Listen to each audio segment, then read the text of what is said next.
Satu lagi saham milik Pak Abu Rizal Bakri yang akan melantai di Bursa Efek Indonesia pada Februari 2024 ini, teman-teman. Kira-kira menarik nggak ya IPO-nya? Langsung aja yuk kita bahas.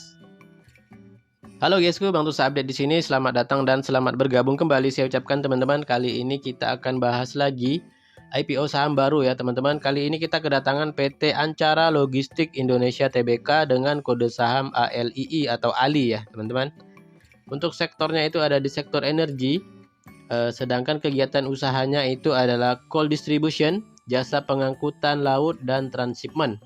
Periode book building tanggal 17 Januari sampai dengan 24 Januari 2024. Dengan rentang harga IPO ada di kisaran 268 sampai dengan 278 rupiah per lembar saham. Dengan saham yang ditawarkan itu sebanyak 31.651.600 lot teman-teman ya. Jadi ini lotnya banyak banget ya teman-teman yang ditawarkan kepada masyarakat. Seperti biasa kita bahas dulu profil singkat dari Ali ini ya teman-teman. Jadi Perseroan didirikan pada tahun 2019, bergerak di bidang jasa pengangkutan laut, transshipment, dan international stockpile untuk tambang batubara. Perseroan mengakuisisi saham mayoritas dari PT Mahakam Coal Terminal sebesar 70% pada tahun 2019. Dalam menjalankan kegiatan usaha utama di bidang jasa pengangkutan laut, Perseroan dan anak perusahaan memiliki kontrak Life of Mine dengan PT AD Putra Tanrajeng dan juga PT Gurah Putra Bersama untuk pengangkutan dan pengiriman batubara. Dengan adanya kontrak tersebut, Perseroan memiliki pendapatan yang berkesinambungan sampai dengan cadangan batubara kedua perusahaan tersebut habis. Perseroan memiliki 36 tongkang sungai dan melakukan freight charter atas 15 set tongkang sungai dan kapal tunda. Juga memiliki 40 kapal tunda dan melakukan time charter atas 12 set tongkang laut dan kapal tunda. Selain itu, Ali juga memiliki satu unit floating transshipper unit atau FTU dengan kapasitas 20.000 metric ton. Nah, ini adalah gambar dari FTU-nya ya, teman-teman. Kemudian Ali ini ya merupakan perusahaan milik keluarga Bakri ya, teman-teman, atau Bapak Abu Rizal Bakri ya. Seperti yang kita ketahui, ada banyak sekali saham-saham yang dimiliki oleh Bapak Abu Rizal Bakri yang bisa kita perdagangkan di Bursa Efek Indonesia ya. Ada saham Bumi, BNBR, ada Viva, BRMS, Dewa, serta yang terakhir IPO adalah VKTR teman-teman ya. Nah, IPO Ali kali ini bisa dikategorikan sebagai IPO jumbo ya teman-teman, di mana nilai emisinya ini hampir mencapai 1 triliun rupiah teman-teman ya. Kemudian informasi selanjutnya yang saya sampaikan di sini adalah bahwa underwriter Ali ini sama dengan underwriter saham Bapak Abu Rizal Bakri yang kemarin ya, yang terakhir yaitu VKTR ya. Ini underwriternya sama teman-teman ya, dan historis dari underwriter ini cukup memuaskan teman-teman ya. Seperti biasa teman-teman, kita akan kupas prospektusnya dari Ali ini ya, dari segi underwriter, penggunaan dana IPO, struktur IPO, laporan keuangan, valuasi, dan lain-lain ya teman-teman. Seperti biasa, tak bosan saya ingatkan, disclaimer video ini saya buat sebagai media informasi dan edukasi kepada teman-teman, juga sebagai bahan pertimbangan apakah nantinya teman-teman akan ikut meramaikan IPO-nya si Ali ini atau tidak. Tidak ada ajakan atau paksaan membeli saham IPO tertentu. Semua yang saya sampaikan bersumber dari prospektus perusahaan ya teman-teman, seperti itu. Oke teman-teman, langsung aja kita akan langsung meluncur ke halaman prospektus dari Ali, Ancara Logistik Indonesia Tbk. Oke teman-teman, yang pertama kita bahas dulu di sini ada indikasi jadwal IPO dari si Ali ya teman-teman. Akan memulai masa penawaran umum itu pada tanggal 1 sampai dengan tanggal 5 Februari 2024. Dan akan listing di Bursa Efek Indonesia pada tanggal 7 Februari 2024 dengan penjamin emisi atau underwriter itu ada dua. Di sini ada PT Cipta Dana Sekuritas dengan kode broker KI dan ada PT Samuel Sekuritas dengan kode broker IF teman-teman ya. Nah, untuk segi track record ini kedua underwriternya bagus ya teman-teman, apalagi si KI kalau jadi underwriter tunggal. Oh, ini bagus banget teman-teman ya. Jarang mengecewakan teman-teman ya. Saya waktu itu ikut 2 IPO tunggal yang dikawal Cipta Dana, yaitu ADMR dan WIRY ya. Mantap teman-teman waktu itu. Nah, kita bahas untuk historis mereka berdua terakhir kolaps mengawal saham IPO VKTR ya di tahun 2023. Ini masuk IPO Jumbo juga dan milik Bapak Abu Rizal Bakri juga, teman-teman ya. Dan berhasil hijau untuk hari pertamanya listing pada waktu itu. Nah, kemudian kita bahas yang sendiri-sendiri dulu ya. Untuk Ciptadana, selain VKTR tadi, dia mengawal saham IPO MBMA. Ini untuk IPO-nya join dengan beberapa sekuritas lain dan berhasil hijau untuk hari pertamanya listing. Kemudian sedikit lebih lama mengawal saham IPO Omet ya teman-teman. Omet ini dia juga join dengan beberapa sekuritas lain dan untuk hari pertama listingnya juga dikasih hijau teman-teman. Kemudian sedikit lebih lama dia mengawal saham IPO MTMH.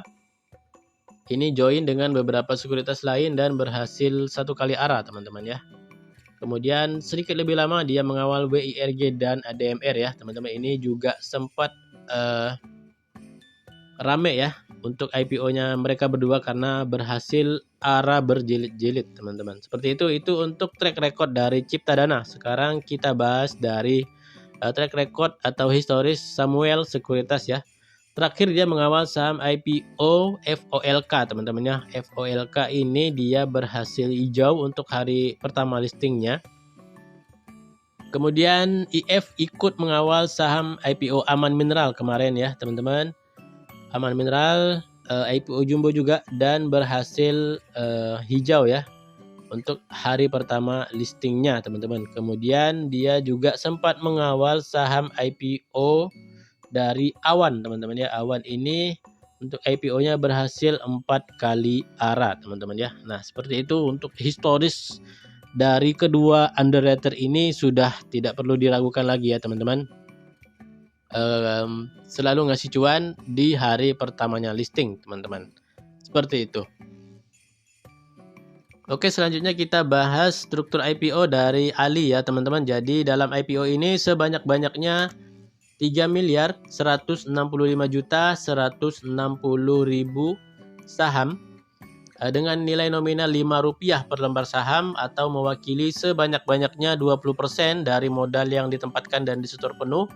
Dengan harga penawaran itu di kisaran 268 sampai dengan Rp278 per lembar saham.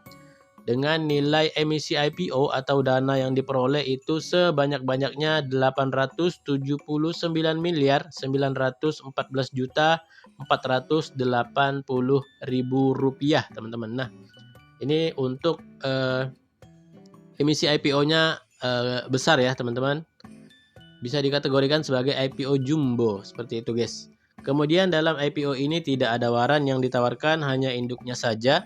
Dan di IPO-nya Ali kali ini ada program ESA teman-teman ya, atau penghargaan terhadap karyawan dengan memberikan saham perseroan seperti itu ya. Nah kita lihat di sini untuk program ESA-nya teman-teman ya, itu sekitar 29.860.000 saham atau sebanyak-banyaknya 0,94% saja untuk program ESA-nya teman-teman seperti itu. Oke teman-teman, selanjutnya kita lihat di sini adalah struktur permodalan atau para pemegang saham dari Ali setelah terjadinya IPO dan terjadinya proses program ESA dari perseroan ya teman-teman. Di sini kita bisa lihat ya diisi oleh beberapa perusahaan dan juga nama perorangan. Seperti itu guys.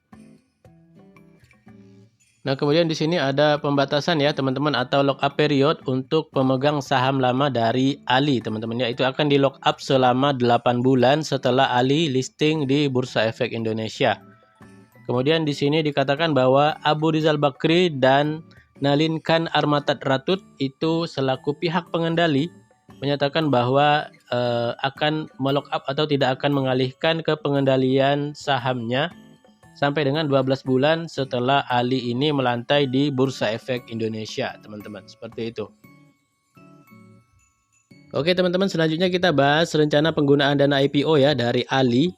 Jadi seluruh dana yang diterima setelah dikurangi biaya emisi akan digunakan perseroan dengan rincian sebagai berikut. Yang pertama, sekitar 75% akan digunakan untuk memberikan pinjaman kepada perusahaan anak, yaitu MCT. MCT ini adalah Mahakam Coal Terminal ya teman-teman, yang diakuisisi pada tahun 2019 yang lalu, di mana dana tersebut akan digunakan MCT untuk pembayaran sebagian atau pelunasan pokok hutang MCT kepada OCP Asia Fund 4 dan juga OCP Asia Fund 5, teman-teman. Seperti itu ya, itu untuk tujuan dana IPO yang pertama. Kemudian penggunaan dana IPO yang kedua sekitar 20,64% akan digunakan untuk belanja modal atau CAPEX ya, guna menunjang kegiatan usaha utama perseroan, yaitu untuk pembelian tongkang sungai, teman-teman.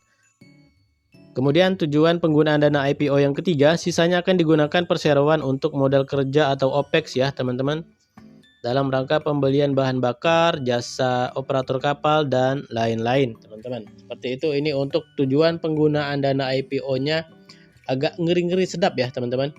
Untuk rasio pembayaran hutangnya itu cukup gede ya, ada di 75%, teman-teman, dari dana IPO yang 800 miliar itu, teman-teman. Ya, sisanya untuk OPEX dan CAPEX, seperti itu, teman-teman ya. Oke, teman-teman, selanjutnya untuk kebijakan dividen dari perseroan ya, teman-teman. Di sini dikatakan bahwa perseroan berencana untuk membagikan dividen kas sebanyak-banyaknya sampai dengan 80% dari laba tahun berjalan setelah menyisihkan cadangan wajib mulai tahun buku 2024, serta menyisihkan untuk CAPEX dan OPEX dari perseroan ya, teman-teman. Seperti itu untuk kebijakan dari dividen ALI, teman-teman. Nah, kemudian kita lihat di sini, teman-teman, untuk laporan posisi keuangan dan juga laporan laba rugi dari si ALI ya. Kita lihat di sini total asetnya terjadi peningkatan dari tahun ke tahun. 2020 ada di angka 978 miliar, 2021 naik ke 1,2 triliun, 2022 naik ke 1,4 triliun, dan per 31 Agustus 2023 total asetnya ada di angka 1,8 triliun rupiah. Kemudian kita pantau dari total liabilitas atau total hutang juga terjadi kenaikan ya, teman-teman. 2020 ada di 970 miliar, 2021 ada di 1 triliun, 2022 masih stabil di 1 triliun, dan per 31 Agustus 2023 liabilitasnya naik di 1,2 triliun rupiah. Kemudian kita lihat total ekuitasnya juga terpantau mengalami kenaikan ya, teman-teman. 2020 ada di 7,6 miliar, 2021 naik ke 196 miliar. Kemudian 2022 ekuitasnya ada di 347 miliar rupiah, dan per 31 Agustus 2023 total ekuitasnya ada di 614 miliar rupiah, teman-teman. Nah, di sini yang ngeri itu adalah liabilitasnya, teman-teman ya. Liabilitasnya terus naik, bahkan hampir mendekati total aset dari ALI, teman-teman. Kemudian dari laba ruginya kita lihat ya, teman-teman. Untuk pendapatannya di sini terpantau terjadi peningkatan juga ya, teman-teman. Diikuti dengan laba rugi netonya juga mengalami peningkatan dari tahun ke tahun ya. 2020 sempat minus, sekarang sudah berhasil mencetak laba rugi bersih, teman-teman. Seperti itu. Nah, kemudian kita lihat di sini untuk Dewan Komisaris dan Direksi dari Perseroan ya, teman-teman. Di sini ada Bapak Nalinkan Amratal Ratut ya, selaku Komisaris Utama warga negara India, teman-teman. Kemudian di sini ada Anindita Bakri ya, ini merupakan komisaris dari si ALI, teman-teman. Kemudian ada Agus Suharyono selaku komisaris independen. Kemudian ada Faisal Muhammad Nur selaku direktur utama. Kemudian ada Rahul Nalin Ratut selaku direktur warga negara India, teman-teman. Kemudian di sini ada Vishal Manharlal Parekh ya, teman-teman, warga negara India juga selaku direktur. Kemudian ada Bapak Munawir selaku direktur warga negara Indonesia, dan ada Bapak Aulia selaku direktur dari ALI ini, teman-teman. Kemudian di sini ada keterangan mengenai hubungan kekeluargaan ya, yaitu Rahul Nalin Ratut dan juga Aninda Bakri, yaitu merupakan anak dari masing-masing pengendali dari perseroan, teman-teman. Seperti itu. Oke teman-teman, selanjutnya kita bahas valuasi dari Ali ya. Teman-teman, potensi market cap-nya itu ada di kisaran 4,2 sampai dengan 4,3 triliun. Kemudian price to earning atau PER itu ada di angka 27 sampai 28 kali. Dan price to book value atau PBV-nya itu ada di 12 kali teman-teman ya. Jadi ini valuasinya untuk Ali sudah mahal ya teman-teman, dijual ke masyarakat. Seperti itu guys. Oke, teman-teman, dari hasil pembahasan kita terkait prospektus saham IPO Ali ya, teman-teman. Sudah ada beberapa poin yang bisa kita jadikan bahan pertimbangan. Yang pertama dari segi bisnis atau prospek usahanya, ini menurut saya menarik dan cukup bagus ya. Teman-teman, ada di sektor batu bara, pengangkutan dan pengiriman. Kemudian kita lihat juga si Ali ini punya pelanggan tetap ya, teman-teman. Jadi sudah dikontrak sampai dengan cadangan batu bara dari pelanggannya ini habis, teman-teman. Seperti itu. Kemudian dari segi underwriter teman-teman atau penjamin emisi, ini bagus ya. Untuk underwriternya dari Cipta Dana maupun Samuel Sekuritas itu secara historis atau track record dalam mengawal saham IPO itu selalu tutup di zona hijau ataupun ARA teman-teman. Jadi sejauh ini belum mengecewakan ya untuk Cipta Dana dan juga Samuel Sekuritas ya. Mudah-mudahan untuk IPO-nya si Ali kali ini juga akan bagus teman-teman. Seperti itu. Kemudian dari penggunaan dana IPO-nya ini menurut saya agak kurang bagus ya teman-teman. Untuk rasio pembayaran hutangnya itu ada di 75% dari total keseluruhan dana IPO. Selanjutnya dari laporan keuangan teman-teman, terpantau terjadi peningkatan ya untuk segi aset, liabilitas dan juga ekuitasnya teman-teman ya. Dan menurut saya ini laporan keuangannya terpantau stabil dan aman teman-teman. Seperti itu. Kemudian dalam IPO kali ini Ali tidak menawarkan waran ya teman-teman, hanya induknya saja yang ditawarkan. Dan ada rencana pembagian dividen dengan rasio 80% dari laba teman-teman. Seperti itu. Kemudian untuk segi valuasi, saham Ali ini dijual ke masyarakat itu dengan valuasi yang premium teman-teman ya, yang sudah sangat mahal sekali valuasinya teman-teman ya, seperti itu. Nah, kalau saya mungkin nanti akan ikut ya IPO-nya si Ali ini teman-teman ya, karena saya melihat underwriternya bagus ya teman-teman. Untuk IPO-nya Ali kali ini ya, mudah-mudahan bisa menghasilkan cuan di IPO-nya Ali kali ini. Nah, buat teman-teman yang ingin ikut IPO-nya Ali, sekali lagi pastikan dengan profil resiko masing-masing dan atur money management masing-masing ya teman-teman, seperti itu. Oke, cukup sekian pembahasan kita terkait IPO saham Ali kali ini. Dan terima kasih atas segala perhatian, mohon maaf atas segala kekurangan. Mudah-mudahan apa yang saya sampaikan di sini bisa bermanfaat bagi teman-teman sekalian. Seperti itu, dan sampai bertemu kembali ke dalam pembahasan saham IPO selanjutnya.